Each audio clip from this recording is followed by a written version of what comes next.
നമ്മൾ ഇന്നത്തെ വീഡിയോയിൽ കാണാൻ പോകുന്ന സെറോദയുടെ ഒരു ഫ്രീ ഡിമാറ്റ് അക്കൗണ്ട് എങ്ങനെ ഓപ്പൺ ചെയ്യാൻ സാധിക്കുന്നതാണ്. സെറോദയിൽ ഇക്വിറ്റി ഡെലിവറിക്ക് 0 ബ്രോക്കറേജ് ആണ് വരുന്നത്. അതുപോലെ ഇൻട്രാഡേ ആൻഡ് എഫ് ട്രേഡ് ചെയ്യുന്നത് 20 രൂപ അല്ലെങ്കിൽ 0.03%. അതിലേതാണോ കുറവ് അതായിരിക്കും ബ്രോക്കറേജ് ഫീ ആയിട്ട് ഈടാക്കുന്നത്. അതുപോലെ മ്യൂച്വൽ ഫണ്ടിൽ ഇൻവെസ്റ്റ് ചെയ്യുന്നതിനും 0 ബ്രോക്കറേജ് ആണ് വരുന്നത്.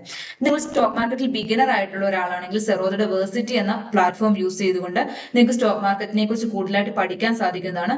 സ്റ്റോക്ക് മാർക്കറ്റ് റിലേറ്റഡ് ആയിട്ട് പല മൊഡ്യൂൾസും വീഡിയോസും നമുക്ക് ഈ പ്ലാറ്റ്ഫോമിൽ കാണാൻ സാധിക്കും. അതുപോലെ തന്നെ ലൈവ് ആയിട്ട് പല ക്ലാസ്സുകളും സെറോദ സംടൈം കണ്ടക്ട് ചെയ്യുന്നുണ്ട്.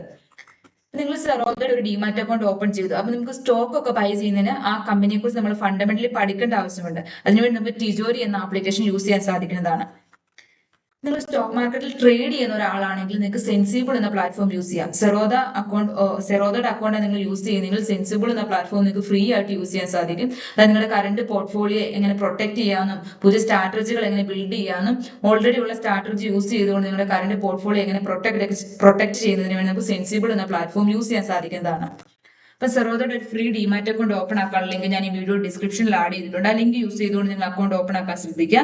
അപ്പൊ നമ്മുടെ വീഡിയോ ഡിസ്ക്രിപ്ഷനുള്ള ലിങ്ക് നിങ്ങൾ ക്ലിക്ക് ചെയ്യുമ്പോഴത്തേനും സെറോദയുടെ ഒഫീഷ്യൽ പേജ് ഓപ്പൺ ആയി വരുന്നതാണ്. ഇവിടെ നിങ്ങളുടെ ഫോൺ നമ്പർ എൻ്റർ ചെയ്ത് കൊടുത്തതിന് ശേഷം കണ്ടിന്യൂ എന്ന് ക്ലിക്ക് ചെയ്യുക. അപ്പൊ നിങ്ങളുടെ ഫോൺ നമ്പറിലോട്ട് ഒരു OTP വരും. ആ OTP എൻ്റർ ചെയ്തിട്ട് കണ്ടിന്യൂ എന്ന് ക്ലിക്ക് ചെയ്യുക.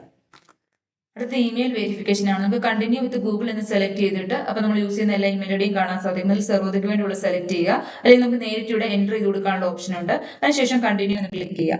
അപ്പൊ നമ്മുടെ ഇമെയിൽ ഐഡിയിലേക്ക് ഒരു OTP വരും. ആ OTP എൻ്റർ ചെയ്ത് കൊടുത്തിട്ട് കണ്ടിന്യൂ എന്ന് ക്ലിക്ക് ചെയ്യുക. അടുത്ത സ്റ്റേജ് എന്ന് പറഞ്ഞാൽ പാൻ കാർഡ് ഡീറ്റെയിൽസ് എൻ്റർ ചെയ്ത് കൊടുക്കാനുള്ള സ്റ്റേജ് ആണ്. നമ്മുടെ പാൻ കാർഡിലെ നമ്പറും പാൻ കാർഡിലെ ഡേറ്റ് ഓഫ് ബർത്തും എൻ്റർ ചെയ്ത് കൊടുത്തതിന് ശേഷം കണ്ടിന്യൂ എന്ന് ക്ലിക്ക് ചെയ്യുക.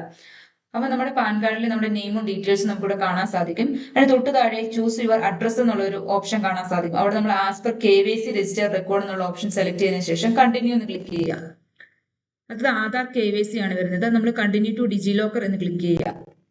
ഇവിടെ നമ്മുടെ ആധാർ കാർഡ് നമ്പർ എൻ്റർ ചെയ്ത് കൊടുക്കുക. അതുപോലെ തന്നെ തൊട്ട് താഴെയുള്ള ക്യാപ്ചയും എൻ്റർ ചെയ്ത് കൊടുത്തിട്ട് നെക്സ്റ്റ് എന്ന് ക്ലിക്ക് ചെയ്യുക.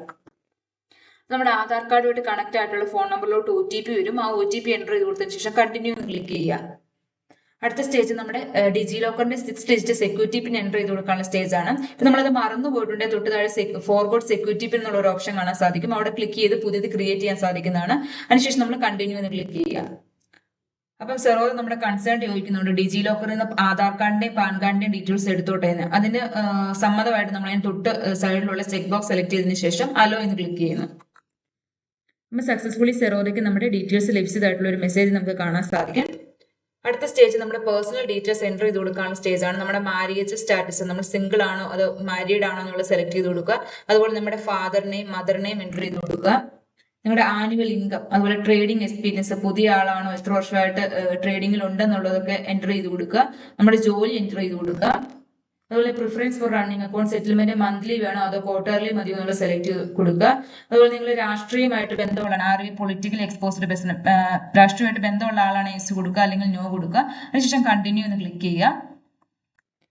അടുത്ത സ്റ്റേജ് നമ്മുടെ ബാങ്ക് അക്കൗണ്ട് ഡീറ്റെയിൽസ് സബ്മിറ്റ് ചെയ്യാനുള്ള സ്റ്റേജ് ആണ്. ഇവിടെ ബ്രാഞ്ച് IFC എന്ന ഒരു കോളം നമുക്ക് കാണാൻ സാധിക്കും. അവിടെ IFC കോഡ് എൻ്റർ ചെയ്ത് കൊടുക്കുക. അപ്പം തന്നെ MICR കോഡ് വരുന്നതായിരിക്കും. അതിനുശേഷം നമ്മുടെ അക്കൗണ്ട് നമ്പർ എൻ്റർ ചെയ്ത് കൊടുക്കുക. അതുപോലെ റിപ്പീറ്റ് ആയിട്ട് ഒന്നും കൂടെ അക്കൗണ്ട് നമ്പർ എൻ്റർ ചെയ്ത് കൊടുക്കുക. അതിന് തൊട്ട് താഴെ നമുക്ക് ഒരു ചെക്ക് ബോക്സ് കാണാൻ സാധിക്കും. അതോട് സെലക്ട് ചെയ്തതിനു ശേഷം കണ്ടിന്യൂ ക്ലിക്ക് ചെയ്യുക. അടുത്ത സ്റ്റേജ് വരുന്ന വെബ്കാം വെരിഫിക്കേഷൻ ആണ്. നമ്മൾ ഈ ഫോട്ടോയിൽ കാണുന്ന പോലെ ഒരു വൈറ്റ് പേപ്പറിൽ നമുക്ക് മെസ്സേജ് വരുന്ന നമ്പർ എഴുതിയിട്ട് ഈ നമ്പരും നമ്മുടെ മുഖവും നല്ല രീതിയിൽ കാണുന്ന രീതിയിൽ ഒരു സെൽഫി എടുത്ത് നമ്മൾ അപ്ലോഡ് ചെയ്യുക. അപ്പം വെബ്കാം വെരിഫിക്കേഷൻ കംപ്ലീറ്റ് ആവുന്നതാണ്. അടുത്ത സ്റ്റേജ് നമുക്ക് ഡോക്യുമെന്റ്സ് അപ്ലോഡ് ചെയ്യാനുള്ള സ്റ്റേജ് ആണ്. ഇവിടെ ഇൻകം പ്രൂഫ് കാണാൻ സാധിക്കും. അത് ഓപ്ഷനിലാണ്. ഡെറിവേറ്റീവ് ട്രേഡ് ചെയ്യുന്നവർക്കാണ് ഇൻകം പ്രൂഫിന്റെ ആവശ്യം വരുന്നത്. അതുപോലെ നമ്മുടെ സിഗ്നേച്ചർ നമുക്ക് ഈ കറന്റ് ടൈമിൽ സൈൻ ചെയ്യാനുള്ള ഒരു ഓപ്ഷൻ ഉണ്ട്. അല്ലെങ്കിൽ നമുക്ക് നേരത്തെ ഒരു വൈറ്റ് പേപ്പറിൽ സൈൻ ചെയ്ത് കഴിഞ്ഞിട്ട് ഈ സമയത്ത് നമുക്ക് അപ്ലോഡ് ചെയ്യാനുള്ള ഒരു ഓപ്ഷനും ഉണ്ട്. അടുത്ത സ്റ്റേജ് എന്ന് പറഞ്ഞാൽ നമുക്ക് നോമിനി ആഡ് ചെയ്യാനുള്ള സ്റ്റേജ് ആണ്. നമുക്ക് ആഡ് നോമിനി എന്ന് ക്ലിക്ക് ചെയ്തിട്ട് നമുക്ക് നോമിനി ആഡ് ചെയ്ത് പോകാം. അല്ലെങ്കിൽ നമുക്ക് സ്കിപ്പ് ചെയ്യാൻ നോ സ്കിപ്പ് ദിസ് എന്നുള്ള ഓപ്ഷൻ സെലക്ട് ചെയ്യാം. ഞാനിപ്പം ആ നോമിനി ആഡ് ചെയ്യുന്നില്ല, ഞാൻ സ്കിപ്പ് ചെയ്ത് പോവാണ്. നോ സ്കിപ്പ് ദിസ് എന്നുള്ള ഓപ്ഷൻ സെലക്ട് ചെയ്തതിനു ശേഷം ഞാൻ കണ്ടിന്യൂ എന്ന് ക്ലിക്ക് ചെയ്യുന്നു. അടുത്ത നമുക്ക് ലാസ്റ്റ് സ്റ്റെപ്പ് എന്ന് പറഞ്ഞാൽ ഇസൈൻ ആണ്.